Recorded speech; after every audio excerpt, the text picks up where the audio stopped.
Bismillahirrahmanirrahim. Assalamualaikum warahmatullahi wabarakatuh. Video ini ada hubungannya dengan video yang kemarin ya, yang judulnya batuk pilek. Jadi batuk itu bukan dari bakteri, cuma bakteri itu sebenarnya sudah ada ya di tubuh kita. Jadi tinggal mana yang akan muncul ya. Kalau memang ada bakteri yang muncul, bakterinya berarti hebat ya, karena keadaan tubuhnya orang itu kurang baik, makanya bakterinya lebih kuat ya. Keadaan yang mana? Makan normal, istirahat normal.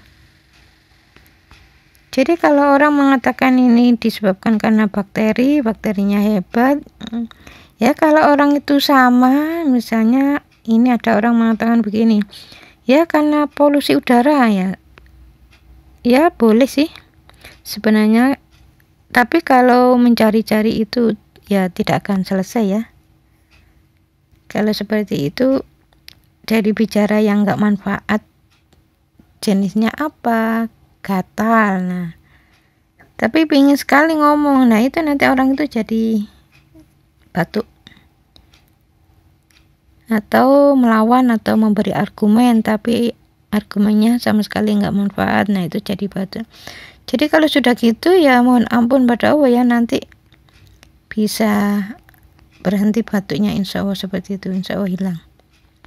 Jadi batuk itu di masyarakat kan sering dikatakan penyakit menular ya, karena ya biasanya kalau ada seorang ayah atau seorang ibu batuk pilek, akhirnya bayinya atau balitanya ikutan kena pilek ya, itu dianggapnya nular ya, ketularan dari orang tuanya.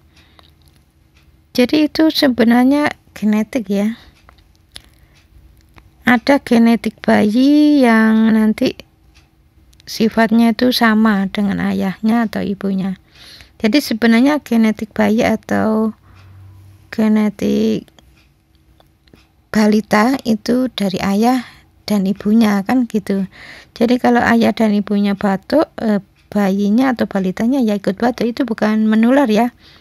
Ayah batuk dan ibunya juga batuk itu ya biasanya ya memang sejak dulu kalau dikasih tahu dari Allah tentang batuknya ya dia nggak pernah berubah ya, bicaranya tetap ngotot, ada suaranya tinggi, penuh emosi ya, biasanya seperti itu.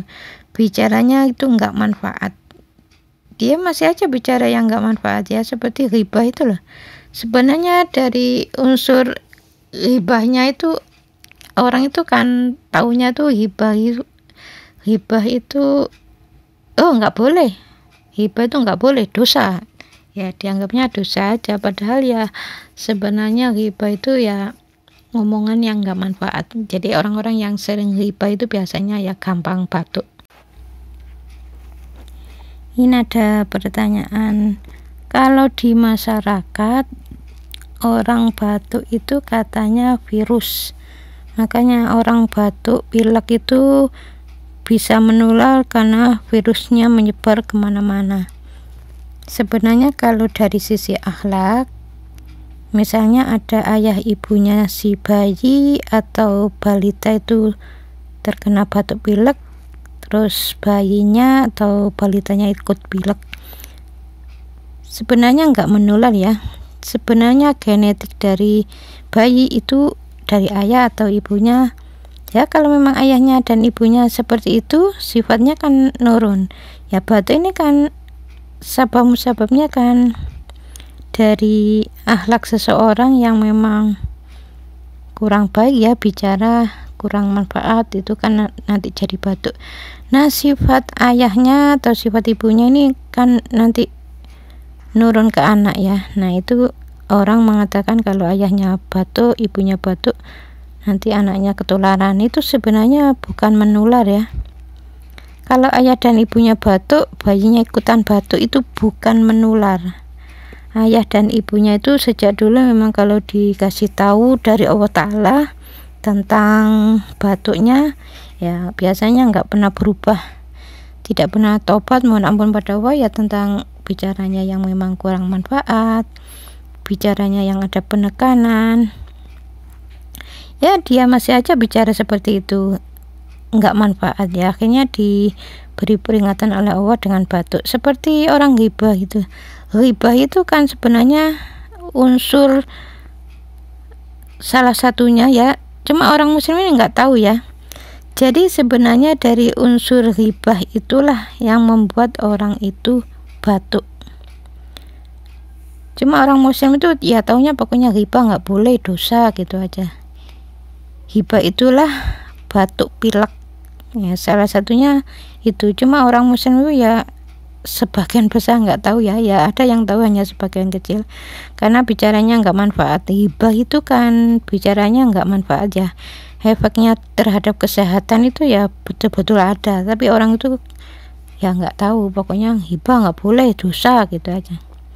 Disitulah rata-rata orang muslim itu seperti itu. Jadi kalau diberitahu ya ada yang ngeyel ya, makanya bunda itu kalau memberitahu orang terus orang itu ngeyel ya bunda nggak mau adu debat ya, pokoknya kalau orang itu nggak mau ya sudah, saya tinggalkan.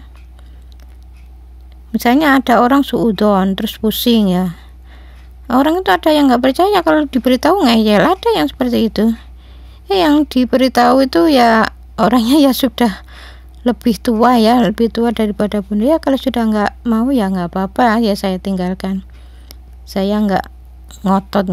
Pokoknya kalau orang itu minta saya beritahu, kalau enggak ya saya ini tidak menampakkan saya ini bisa, enggak, saya diam aja ya. Ada orang itu batuk grok grok grok grok grok grok grok ya, di masjid ada, tapi enggak saya tanya kenapa enggak ya. Kalau orang itu tanya misalnya obatnya apa, minta tolong diberitahu ya, insya Allah saya beritahu. Tapi kalau nggak minta ya sudah, saya nggak menampakkan saya ini ngerti, enggak. Jadi melarang suudon karena Rasul itu nggak suka suudon, makanya Rasul itu ya nggak pusing nggak pernah asam urat, karena beliau ya sama keluarganya itu nggak kaku ya, kalau nyuruh-nyuruh itu ya lemah lembut. Tapi memang kalau ditanya dalilnya mana, loh dalilnya kan sudah ada. Kalau ghibah itu memang nggak boleh, itu ada dalilnya. Jadi kalau ghibah itu kan termasuk penekanan bicara ya, termasuk di dalam menyuruh itu kan ada amplitudo tenggorokan ya, itu kan nanti kalau meninggi terus ya itu nanti bisa diberi peringatan oleh Allah dengan batuk, sehingga itu ditulis oleh Allah Ta'ala suatu kesalahan ya. Kalau kesalahan itu terus menerus dilakukan ya akhirnya ya dimunculkan batuk itu, insya Allah seperti itu.